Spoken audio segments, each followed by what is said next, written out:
जोरों से बोल रहे हरि बोल हरि बोल। कभी कोई नाच रहा है, कभी कोई गा रहा है, कभी जोरों से हरि बोल की तुमुल ध्वनि कर रहे हैं।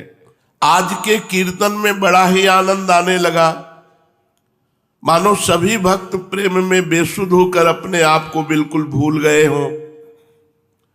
अब तक गौरांग महाप्रभु शांत थे, अब उनसे भी न रहा गया। वे भी भक्तों के साथ मिलकर शरीर की शुद्धि भुलाकर जोरों से हरि ध्वनि करने लगे। महाप्रभु नित्यानंद महाप्रभु के दोनों हाथों को पकड़कर आनंद से नाचने लगे। नित्यानंद जी भी काठ की पुतली की भांति महाप्रभु के इशारे के साथ नृत्य कर रहे थे। उस छवि का कैसे वर्णन करें, जब गौरांग महाप्रभु नित्यानंद महाप्रभु के हाथ पकड़कर नृत्य कर रहे थे। भक्तवृंद मंत्रमुग्ध की भांति इन दोनों महापुरुषों का नृत्य देख रहे थे।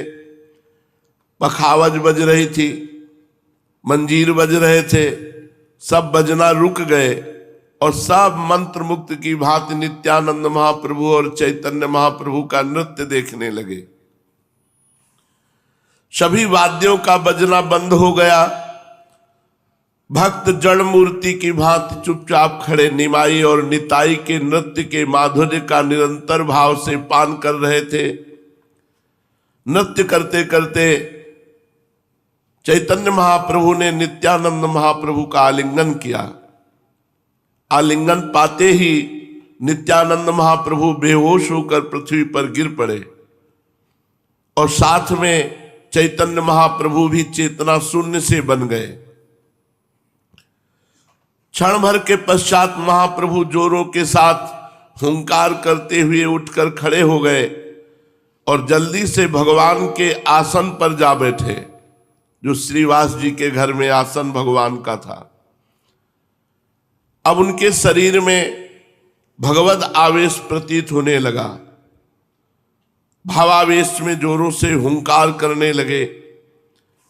हाथ जोड़े हुए श्रीवास पंडित ने कहा, प्रभु आप क्या कह रहे हैं? आप कौन सी वारुणी की बात कर रहे हैं? प्रेम वारुणी तो आपके पास है। आप जिसके ऊपर कृपा करें वही इस प्रेम वारुणी का पान करके पागल बन सकता है। प्रभु के भावावेश को कम करने के निमित्त एक भक्त ने गंगाजल प्रभु को दिया। गंगाजल पान करके प्रभु कुछ कुछ स्वस्थ हुए। फिर नित्यानंद जी को अपने हाथों से उठाया। इसी प्रकार सभी भक्तों ने उस दिन संकीर्तन में बड़े ही आनंद का अनुभव किया। नित्यानंद महाप्रभु और चैतन्य महाप्रभु दोनों का नृत्य देख करके समस्त भक्त आनंद में खूब छके हुए थे।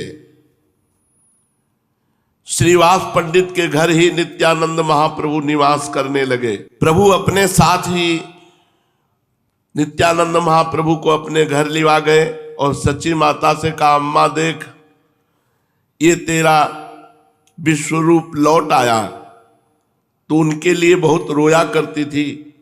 माता ने उस दिन सचमुच नित्यानंद महाप्रभु में विश्वरूप के ही रूप का अनुभव किया और उन्हें अंत तक उसी भाव से प्यार करती रही।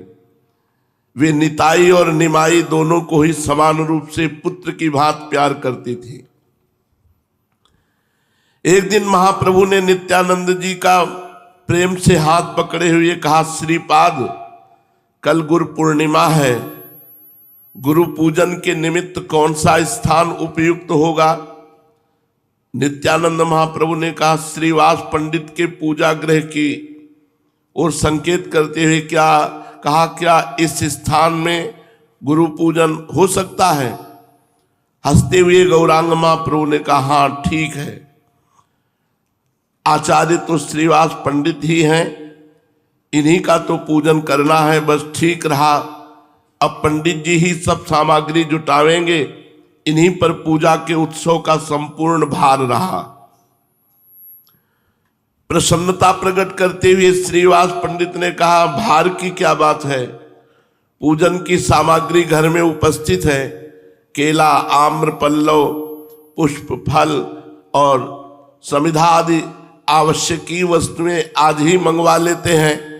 इनके अतिरिक्त और जिन वस्तुओं की आवश्यकता हो आप हमें बता दें। महाप्रभु ने कहा अब हम क्या बतावें, आप स्वयं आचार्य हैं, सब समझ बूझ कर जुटा लीजिए। चलिए बहुत समय व्यतीत हो गया, आप गंगा स्नान करके आवें। इतना सुनते ही श्रीवास, मुरारी, गदाधर आदि सभी भक्त निमाई और निताई के सहित गंगा स्नान के निमित्त चल दिए। नित्यानंद जी महाप्रभु का स्वभाव बिल्कुल छोटे बालकों का सा था। वे कुदक कुदक कर रास्ते में चलते। गंगा जी में प्रवेश कर गए तो फिर निकलना सीखे ही नहीं, घंटों जल में ही गोते लगाते रहते। कभी उल्टे होकर बहुत दूर तक प्रवाह में बहते चले जाते। सब भक्तों के सहित वे भी स्नान करने लगे। सहसा उसी समय इन्हें एक जल में नाक दिखाई दिया, घड़ियाल। जल्दी से आप उसे पकड़ने के लिए दौड़े। ये देखकर श्रीवास पंडित हाय हाय करके चिल्लाने लगे, किंतु ये किसी की कब सुनने वाले थे, आगे बढ़े ही चले जाते थे। जब श्रीवास के कहने से स्वयं गौरांग महाप्रभु ने आवाज दी, तब कहीं जाकर ये लौटे। बड़ा चंचल स्वभाव। इनके सभी काम अजीब होते थे। इससे पहले ही रात्रि में इन्होंने न जाने क्या सोचकर अपना दंड कमंडल ये सभी गंगा जी में प्रवाहित कर दिया। प्रभु ने इसका कारण पूछा तो आप चुप हो गए। तब प्रभु ने बड़े आदर के साथ कहा, श्रीपाद की स्थिति अब दंड कमंडल संभालने की नहीं है, अवधूत स्थिति है। गुरु पूर्णिमा के दिन सभी भक्त स्नान संध्या वंदन करके श्रीवास पंडित के घर आए। गुरु पूजा का बहुत बड़ा महत्व है। श्रीवास पंडित जी ने आज अपने पूजा गृह को खूब सजा रखा था। स्थान स्थान पर बंधनवार बंधे हुए थे। द्वार पर कदली खम्भ बड़े ही भले मालूम पड़ रहे थे। संपूर्ण घर गौ के गोबर से लिपा हुआ था। उस पर एक सुंदर बिछौना बिछा था। सभी भक्त आकर गुरुपीठ के सन्मुख बैठ गए। एक ऊंचे स्थान पर छोटी सी चौकी रखकर उस पर व्यासपीठ बनाई गई और उसमें श्री कृष्ण द्वैपायन भगवान व्यासदेव जी की सुंदर मूर्ति विराजमान की गई। सामने पूजा की सभी सामग्री रखी थी। कई थालों में सुंदर अमनिया किए हुए फल रखे थे। एक और घर की बनी हुई मिठाइयां रखी थी। एक थाली में अक्षत, धूप, दीप, नैवेद्य, तांबूल, पूंगी फल, पुष्पमाला तथा अन्य सभी पूजन की सामग्री सुशोभित थी। सिंहासन के दाईं ओर आचार्य का आसन बिछा हुआ था। भक्तों के आग्रह करने पर पूजा की पद्धति को हाथ में लिए हुए श्रीवास पंडित आचार्य के आसन पर विराजमान हुए। भक्तों ने विधि पूर्वक व्यास जी का पूजन किया। अब नित्यानंद महाप्रभु की बारी आई। वे श्रीवास जी के कहने से पूजा करने लगे। श्रीवास पंडित ने एक सुंदर सी माला नित्यानंद महाप्रभु के हाथ में देते हुए कहा, श्रीपाद इसे व्यास जी को पहनाइए। श्रीवास जी के इतना कहने पर नित्यानंद प्रभु ने वो माला व्यासदेव जी को नहीं पहनाई। वे उसे हाथ में ही लिए हुए चुपचाप खड़े रहे। इस पर फिर श्रीवास पंडित ने जरा जोर देकर कहा, श्रीपाद आप खड़े क्यों हैं, माला पहनाते क्यों नहीं? जिस प्रकार कोई पत्थर की मूर्ति खड़ी रहती है उसी प्रकार माला हाथ में लिए हुए नित्यानंद महाप्रभु जीव के त्यों ही खड़े रहे, मानो उन्होंने कुछ सुना ही नहीं। तब तो श्रीवास पंडित घबराए। उन्होंने समझा नित्यानंद जी हमारी बात तो मानेंगे नहीं, यदि महाप्रभु आकर इन्हें समझाएंगे तो जरूर मान जाएंगे। प्रभु उस समय दूसरी ओर बैठे हुए थे। श्रीवास जी ने प्रभु को बुलाकर कहा, प्रभु नित्यानंद जी व्यासदेव को माला नहीं पहनाते, आप इनसे कह दीजिए कि माला पहना दें, देरी हो रही है पूजन में। ये सुनकर प्रभु ने कुछ आज्ञा